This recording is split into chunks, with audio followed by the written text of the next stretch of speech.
Minimum 90 টাকা ভাড়া লাগে সিলেট যেতে, আমাদের যে জায়গা থেকে যাচ্ছে। বলি যখন আপনারা জাফলং যাবেন, আপনি যখন জাফলং যাবেন তখন সিলেটের লাস্ট স্টপেজে এসে নামবেন। সিলেটের ফার্স্ট স্টপেজ হলো, এটার নাম হলো Chandipul bus stand, Chandipul stoppage. And second stoppage হলো Humayun Chattar stoppage. And third stoppage অর্থাৎ লাস্ট স্টপেজ হলো আমাদের Kadamtali bus stand. And just look this view.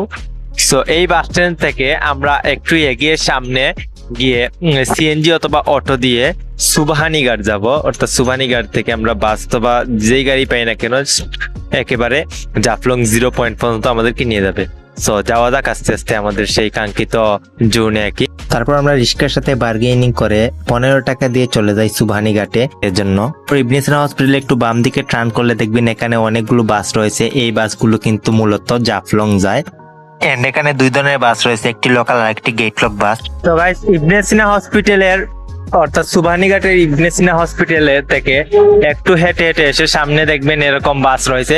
এর সামনে যে বাস রয়েছে টাটা লেখা, এই বাসে 150 টাকা জাফলং 0 পয়েন্ট। এই বাসগুলোতে 110 টাকা, অর্থাৎ 40 টাকা ব্যবধান। জাস্ট এই বাসগুলোতে গেট লক আঁকি, মানে স্বল্প সময় যাওয়া যায়। লাইক এটাতে যে 2 ঘন্টা লাগে, এটাতে 1.5 ঘন্টার মতন সামথিং এরকম টাইম লাগে আর কি যেতে। সো আমরা এটা সাজেস্ট করলাম এটাতে যাবো। সো এটা প্রায় 15 মিনিট পর সার্ভে কি আর এটা এখন ছেড়ে দিবে। দ্যাটস ওয়াই আমরা এটা সিলেক্ট করলাম। সো আমরা সবচেয়ে গুরুত্বপূর্ণ কথা হলো, যখন আপনি ইবনে সিনা সামন থেকে আসবেন মানে বাস দেখবেন, তখন 2 ধরনের বাস পাবেন। একটা হলো গেট লক সার্ভিস এন্ড আরেকটা হলো লোকাল সার্ভিস।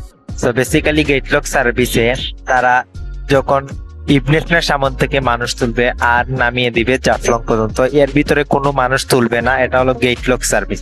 আর আমি বর্তমানে যেই বাসে আছি অর্থাৎ লোকাল বাস, এই লোকাল বাসে 110 টাকা এন্ড এটা সব জায়গায় থামবে।